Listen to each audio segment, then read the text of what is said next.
फलक election announce हो गए हैं, टिकट देते हुए लड़ाई नहीं पड़ेगी। तो बेहतर जानते हैं किसको टिकट मिलनी चाहिए, किसको टिकट नहीं मिलनी चाहिए। और खान साहब के लिए काफी प्रॉब्लम क्रिएट की है कि मैं उसको पार्टी से निकाल दूंगा। इससे आप अंदाजा कर लें कि असल गेम उसके बाद शुरू बिल्कुल होती है। इंशाल्लाह इलेक्शन होंगे और हमें यही उम्मीद रखनी चाहिए कि इलेक्शन अपने इंशाल्लाह। टाइम पे होंगे।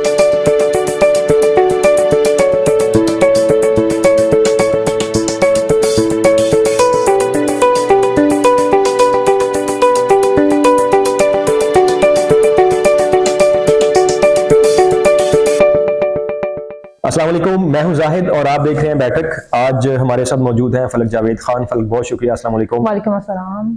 हम फलक से बात करेंगे आइंदा आने वाले इलेक्शन पे। फलक, इलेक्शन अनाउंस हो गए हैं, 30 अप्रैल डेट है, आपको पता ही है। और इस वक्त पीटीआई की जो पोजीशन है वो सबसे स्ट्रांग है इसमें।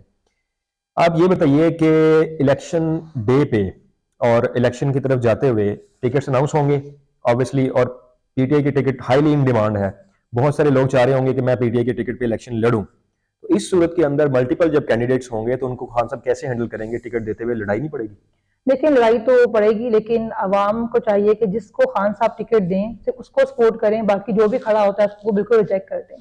जिस तरह उन्होंने अलीम खान या जहांगीर तीन को रिजेक्ट किया था, ठीक है। उसके लिए वजह यह है कि बहुत से लोग जो आप जाती मफाद के लिए इस तरह के काम जरूर करेंगे। और लेकिन खान साहब ने कल अनाउंस किया है कि जिसको मैं टिकट दूंगा, अगर उसके अगेंस्ट को बंदा खड़ा हुआ आजाद मेरी पार्टी में से, तो उसको मैं पार्टी से निकाल दूंगा। और ये बिल्कुल परफेक्ट पॉलिसी है, क्योंकि वो बेहतर जानते हैं किसको टिकट मिलनी चाहिए, किसको टिकट नहीं मिलनी चाहिए। और मैं ये रिक्वेस्ट करूंगी खान साहब को कि वो बिल्कुल ठीक कह रहे हैं कि इस बार वो टिकट्स खुद बांटे, किसी की जो लाइक सिफारिश के ऊपर, किसी के कहने पर टिकट मत दें। क्योंकि लास्ट टाइम भी ये हुआ था कि लोगों के कहने पर टिकट दी गई थी और उसकी वजह से अवाम ने बहुत जो है सफर किया। इन लोगों ने बाद में अपनी जो थे वोट टिकट्स अपनी बेची हैं, अपनी सीट्स बेची हैं पैसों के लिए, और खान साहब के लिए काफी प्रॉब्लम क्रिएट की है। तो जो कैंडिडेट्स होंगे, लेट्स अज्यूम के एक इलेक्शन के हलके में 4 कैंडिडेट्स हैं जो चाह रहे हैं कि हमें टिकट मिले। किसी एक को तो टिकट मिल जाएगा, जो बाकी 3 हैं वो हर एक की कोशिश होती है कि मैं इलेक्शन लड़ूं, कोई आजाद लेना चाहेगा। जाती मफाद के बजाय ना मुल्की मफाद में सोचना चाहिए कि मुल्की मफाद में क्या बेहतर है और पार्टी की पॉलिसी क्या है, उसको उसके मुताबिक एक्ट करना चाहिए। अगर कोई बंदा उसके खिलाफ जाता है तो खान साहब ने तो पहले कह दिया कि मैं उसको पार्टी से निकाल दूंगा। लेकिन अवाम का ये काम बनता है कि जो अवाम है वो पार्टी के मंशूर के साथ रहे, अपने लीडर के मंशूर के साथ रहे। जिसको खान साहब टिकट दें सिर्फ उसी को वोट डालें, बाकी लोगों को रिजेक्ट यानी इस दफा मैसेज ये है कि शख्सी वोट की बजाय पार्टी को वोट दें। एग्जैक्टली। अच्छा, उसके बाद आगे चलते हैं। इलेक्शन की कैंपेन होगी और इलेक्शन डे आ जाएगा। इलेक्शन डे पे बहुत ही अब जितनी भी सियासी जमातें हैं उनकी वर्किंग बहुत एक्टिवली वो करते हैं, नून लीग, पीपी और बाकी जितने भी हैं। पीटीआई के बारे में ये समझा जाता है कि ये इलेक्शन डे पे बड़े वीक होते हैं, लोगों को निकाल नहीं पाते हैं और इस तरह की चीजें। तो इस दफा क्या करना पड़ेगा? कारकुनान को बात से डिसएग्री करती हूँ।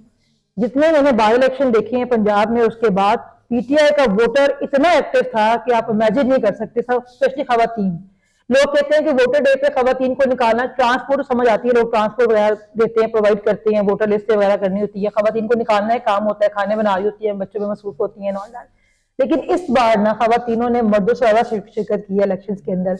उसका सबूत जामपुर का इलेक्शन है, 90,000 मर्द वोटर्स थे और 81,000 खवातीन वोटर्स निकली हैं बाहर जामपुर जैसे इलाके के अंदर, जहाँ पे खवातीन बहुत ज्यादा पार्टिसिपेट नहीं करती इलेक्शन में। इससे आप अंदाजा कर लें कि जो पीटीआई का वोटर्स पर कितना चार्ज है। यानी आपका कहने का मकसद ये है कि पीटीआई के कारकुनान को और वर्कर्स को, वोटर्स को निकालने की जरूरत ही नहीं पड़ेगी। बिल्कुल, मैं तो कहती हूँ कि एफर्ट जरूर करें, लेकिन इस वक्त अवाम में बहुत गम गुस्सा है, क्योंकि जो लोग जलसों में शिरकत नहीं कर पाते हैं, ऑन ग्राउंड काम नहीं कर सकते हैं, वो इलेक्शन का वेट कर रहे हैं, वो अपना जवाब वोटों की सूरत में देंगे। अच्छा, एक और चीज ऑब्जर्वेशन में आती है कि इलेक्शन डे से पहले पहले बहुत सारी चीजें ऐसी कर दी जाती हैं जिसका इम्पैक्ट जो है वो इलेक्शन डे पे आता है।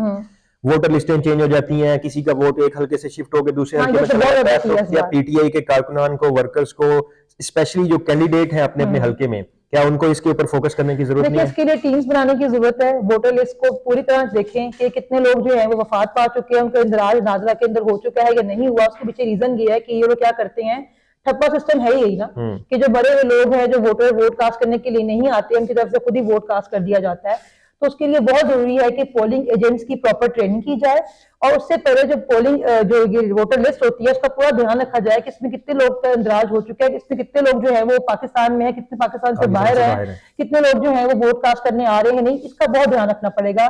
ठप्पा सिस्टम सारा है ही ये।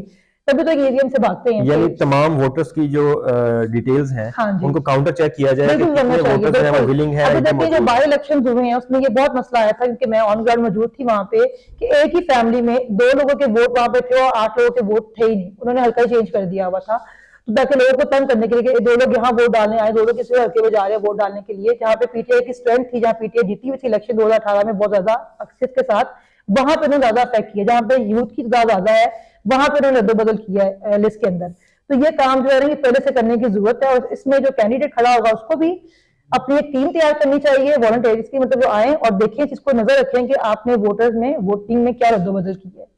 अच्छा, अब आखिरी सवाल मेरा ये होगा कि इलेक्शन डे पे 5 जब बज जाते हैं और पोलिंग खत्म हो जाती है, असल गेम उसके बाद शुरू बिल्कुल होती होती है, है, उससे पहले के बाद और उसके जिसे बाद। जिसे हम दूसरे लफ्जों में कहते हैं वोट पे पहरा देना, जी जी उसका जो काम है वो 5 बजे के बाद शुरू होता है। बिल्कुल ऐसा ही तो है। पोलिंग एजेंट्स को इस दफा क्या ऐसा करना पड़ेगा कि इलेक्शन में रिगिंग जो है वो पोलिंग खत्म होने के बाद ना की जा सके? अच्छा, पहले तो मैं ये कहूंगी कि जो पोलिंग एजेंट्स है ना वो कूल माइंड रहें, बिल्कुल रिलैक्स रहें, चिल करें, क्योंकि इंशाल्लाह फतह खान साहब की ही होनी है और बहुत भारी अक्सरियत से होनी है।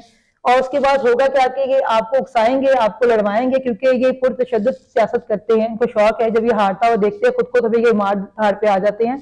लेकिन आपने घबराना नहीं है, वो हम जीतने के बाद, ऐलान करने के बाद इनका मुकाबला करेंगे। पहले आपने तहम्मुल से अंदर बैठना है, आपने सामने आपने सारे वोट जो है वो काउंट करवाने हैं, फिर आपने फॉर्म 45 लिए बगैर बाहर नहीं निकलना। उसके बगैर जब आप रिटर्न लेके आएंगे उस पर आप फॉर्म 45 ले आएंगे, उसके बाद ये जो इलेक्शन का रिजल्ट है उसमें दो बदल नहीं कर सकते हैं। चाहे आपको जितना मर्जी उकसाएं, आपने अंदर रहना है, आपने अपने वोटों का पहरा देना है और आपने रिजल्ट लिए बगैर बाहर नहीं आना। यानी पोलिंग एजेंट्स के लिए अगर एक ही मैसेज हो तो वो होगा फॉर्म 45। बिल्कुल, फॉर्म 45 के बगैर आपने बाहर नहीं आना और तहम्मुल से मुजाहिरा करना है, कूल माइंड रहें।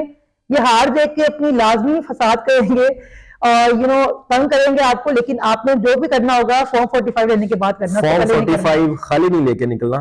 फॉर्म 45 के ऊपर जो ऑफिसर होगा, प्रिजाइडिंग ऑफिसर, उसके साइन और स्टैम्प के साथ, बिल्कुल उसके साइन और स्टैम्प के अलावा फॉर्म 45 नहीं लेना, और वो कलेक्ट करने के बाद आपने बाहर किसी को अनाउंस करना। और कच्ची पेंसिल से लिखा हुआ फॉर्म भी आपने नहीं लेना। तो ये था इलेक्शन के लिए। होपफुली पीटीआई की जो लीडरशिप है वो भी इसको, ऑब्वियसली इन्होंने इसको प्लान कर लिया होगा।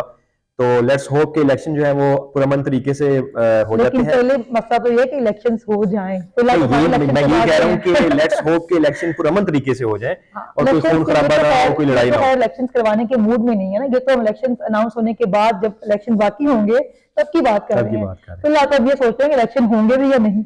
इंशाल्लाह इलेक्शन होंगे और हमें यही उम्मीद रखनी चाहिए कि इलेक्शन अपने टाइम पे होंगे। इंशाल्लाह। बहुत शुक्रिया, देखते रहिए और थैंक यू वेरी मच।